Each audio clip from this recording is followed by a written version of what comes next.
Hello everyone. स्वागत है आपके अपने YouTube channel English with me में। इस वीडियो में हम लोग जानेंगे रेनबो पार्ट 2 से रिलेटेड कुछ एमसीक्यूज़। ये सारे एमसीक्यूज़ पोइट्री से होंगे। ये जितने भी क्वेश्चन होंगे ये सारे बोर्ड मॉडल है और ये कहीं ना कहीं किसी न किसी एग्ज़ाम में पूछा हुआ है।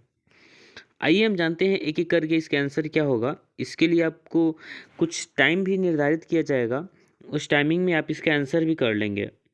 आइए एक करके देख लेते हैं इसका आंसर क्या होगा। देखिए, अगर आप क्लास 12th में हैं और बिहार बोर्ड की तैयारी कर रहे हैं तो ये आपके लिए बहुत ही इंपॉर्टेंट होगा। एक नंबर क्वेश्चन कह रहा है, in hearts at peace under an English heaven is from. मतलब कह रहा है कि in hearts at peace under an English heaven, ये जो लाइनिंग है यह कहाँ से लिया गया है। ठीक है, तो यह लाइनिंग जो है ना, अंडर हार्ट्स एंड पीस, ये लाइनिंग द सोल्जर से लिया गया है। ऑप्शन नंबर डी हो जाएगा राइट ऑप्शन। 2 नंबर देख लेते हैं। 2 नंबर क्वेश्चन का आंसर क्या कह रहा है, dash is remembered as a war poet. ठीक है, ये जो वार पोएट के नाम से किसे जाना जाता है, तो यहाँ पर राइट ऑप्शन की बात करूँ तो रॉबर्ट ब्रूक को हम लोग वार पोएट के नाम से जानते हैं, अर्थात राइट ऑप्शन क्या चला जाएगा, रॉबर्ट ब्रूक। ठीक है, नेक्स्ट देख लेते हैं। 3 नंबर कह रहा है, रॉबर्ट ब्रूक प्रेजेस डैश। याद रहे एक बात कि रॉबर्ट ब्रूक एक ऐसे सोल्जर थे जो इंग्लैंड के साइड से लड़ते थे। रॉबर्ट ब्रूक इंग्लैंड के साइड से लड़ते थे और ये इंग्लैंड के ही थे, तो ये कहीं ना कहीं प्रेजेस करेंगे तो इंग्लैंड के लिए option number right option A हो जाएगा। नेक्स्ट देख लेते हैं 3 नंबर क्वेश्चन का आंसर क्या होगा। 4 number, the soldier is a dash poem. ठीक है, the soldier is a war poem, क्योंकि द सोल्जर कहीं ना कहीं नाम से ही स्पष्ट है, यह जो सोल्जर जो पोएम है रॉबर्ट ब्रूक के द्वारा लिखा गया है, यह एक वार पोएम है। ठीक है, 5 नंबर देख लेते हैं, a dust whom dash bore shaped made and aware. देखिएगा ध्यान से ना, तो यहाँ पर ये जो ए डस्ट हुम, यह इंग्लैंड के लिए आएगा। ठीक है, यह इंग्लैंड के लिए आएगा और यहाँ पर राइट ऑप्शन की बात करें तो ऑप्शन नंबर सी हो जाएगा। नेक्स्ट देख लेते हैं 6 number, the images and praises of dash run through the poem the soldier. ठीक है, इसके लिए राइट ऑप्शन की बात करें तो राइट ऑप्शन क्या हो जाएगा, England. Option number D, the soldier जहाँ कहीं भी है तो रॉबर्ट ब्रूक इंग्लैंड के थे, तो इंग्लैंड हो जाएगा राइट ऑप्शन। नेक्स्ट देख लेते हैं, कह रहा है 7 नंबर क्वेश्चन। 7 नंबर में देख लेते हैं कि क्या कह रहा है, there is a huge now far away from once I received love dash is from poem.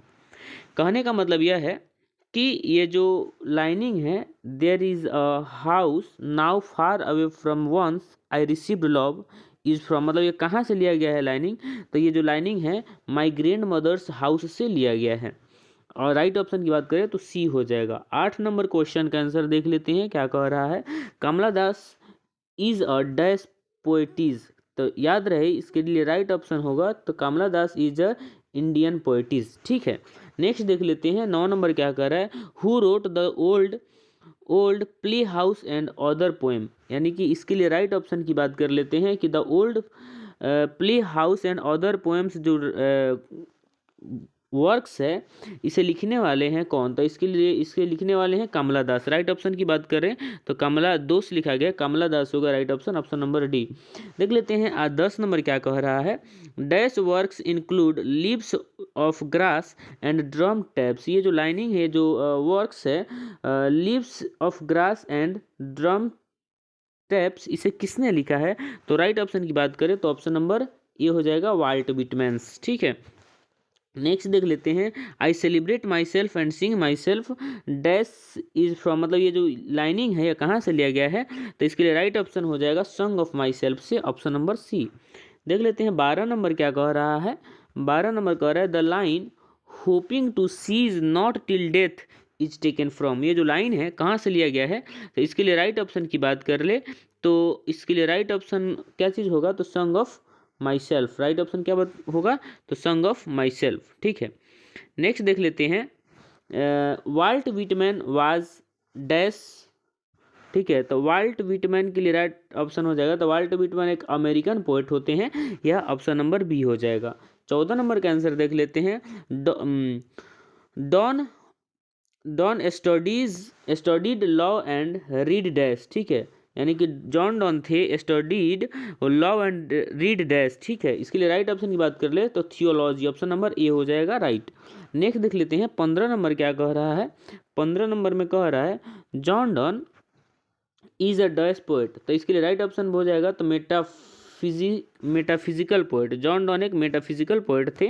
Next देख लेते हैं but believe that I shall make spider journey since I take is from, मतलब ये जो लाइनिंग है कहाँ से लिया गया है, तो ये जो लाइनिंग है sweetest love I do not go से लिया गया है। जब ये दोनों एक दूसरे से बात कर रहे होते हैं उसी समय उनके जो बिलॉव्ड होते हैं अपने बिलॉव्ड से प्रॉमिस करते हुए बात कर रहे होते हैं। ऑप्शन नंबर ए हो जाएगा राइट ऑप्शन। नेक्स्ट देख लेते हैं 17 नंबर क्या कह रहा है। 17 नंबर कह रहा है who run scolding for their food in now the leaves are falling fast, ठीक है, यानी कि जो लाइनिंग जो है इसके लिए राइट ऑप्शन की बात कर ले तो ये कहाँ से है, तो ये जो लाइनिंग है हु के राइट ऑप्शन क्या हो जाएगा ट्रॉल्स, ठीक है, ट्रॉल्स। नेक्स्ट देख लेते हैं now the leaves are falling fast talks about the dash of human life, और now the leaves are falling fast talk about the frustration of human life, option number क्या हो जाएगा a. 19 number देख लेते हैं and the active hands must freeze right option हो जाएगा must freeze lonely on the separate knees, ठीक है, राइट ऑप्शन क्या हो जाएगा तो सी हो जाएगा। 20 नंबर देख लेते हैं and the Nightingale is dumb is from, Nightingale is dumb जो लाइनिंग है कहाँ से लिया गया है, तो now the leaves are falling fast से यह लिया गया है, ऑप्शन नंबर सी हो जाएगा। आइए 21 नंबर देख लेते हैं। 21 नंबर का राइट ऑप्शन क्या होगा who right waterfall could bless travellers in their last stress, यहाँ पर right distress, option number A हो जाएगा राइट ऑप्शन। 22 नंबर देख लेते हैं crossing of river in an important volume of verse written by, ये जो लाइनिंग है किसने लिखा है, अर्थात क्रॉसिंग ऑफ रिवर ये जो लाइन ये in important volume of words written by, इसको लिखने वाले कौन है, तो इसे लिखने वाले हैं Keki N Daruwalla, option number C हो जाएगा। नेक्स्ट देख लेते हैं fire him is compose by dash, fire him को किसने कंपोज किया, तो फायर हिम को कंपोज करने वाले हैं Keki N Daruwalla, option number B हो जाएगा। नेक्स्ट देख लेते हैं 24 number the speaker in fire hymn belong to dash religion, जो फायर हिम का जो स्पीकर है अर्थात केकीएन दारूवाला है वो कौन से रिलीजन से थे, वह एक जोरोस्ट्रियन रिलीजन से थे, ऑप्शन नंबर सी हो जाएगा। नेक्स्ट देख लेते हैं 25 नंबर का आंसर क्या होगा who has violated the tradition of religion by cremating, ठीक है, क्रीमेटिंग, ये जो who has violated the tradition of religion by dash, ठीक है, रिलीजन बाय क्रीमेटिंग, इसके लिए राइट ऑप्शन की बात कर लेते हैं तो इसके लिए राइट ऑप्शन क्या हो जाएगा ऑप्शन नंबर सी हो जाएगा केकीएन दारूवाला, अर्थात Keki N Daruwalla has violated the tradition of religion by cremating. Next देखिए क्या कह रहा है I swear to save fire from the sign of dash, इसके लिए राइट ऑप्शन की बात कर लेते हैं तो साइन ऑफ फॉरगेटफुलनेस, ठीक है, ऑप्शन नंबर सी हो जाएगा। नेक्स्ट देख लेते हैं 27 नंबर कह रहा है ही lifted his head from his drink is from, ये जो लाइनिंग है ही lifted his head from his drinking, ये लाइनिंग जो है स्नेक से लिया गया है, ऑप्शन नंबर ए हो जाएगा। 28 नंबर देख लेते हैं 28 नंबर का राइट ऑप्शन क्या होगा D H Lawrence exalts the values of primitive life in dash, जो डी.एच. लॉरेंस है ये जो लाइनिंग है ये कहाँ से लिया गया है देख लीजिए तो प्रिमेटिव लाइफ ऑफ स्नेक हो जाएगा, ये जो स्नेक कविता है इसको उसी में ये जिक्र किए हैं, ऑप्शन नंबर ए हो जाएगा। नेक्स्ट देख लेते हैं 29 number and stooped and drank a little more is from, ये जो लाइनिंग है कहाँ से लिया गया है तो इसको ये लाइनिंग स्नेक से लिया गया है, ऑप्शन नंबर सी हो जाएगा।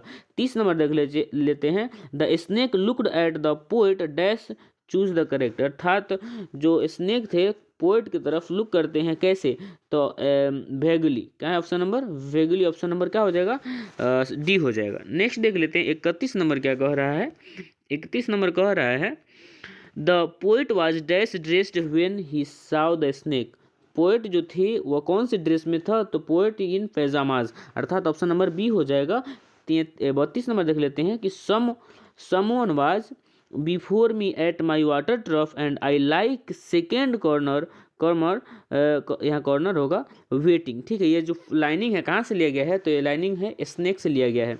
नेक्स्ट देख लेते हैं 33 number, the poet is dash the snake, यानी जो पोएट थे स्नेक से क्या थे, तो स्नेक से क्या हो जाएगा, अफ्रेड हो गया, afraid of snake. Option number B हो जाएगा। उम्मीद है यह बात समझ में आया होगा।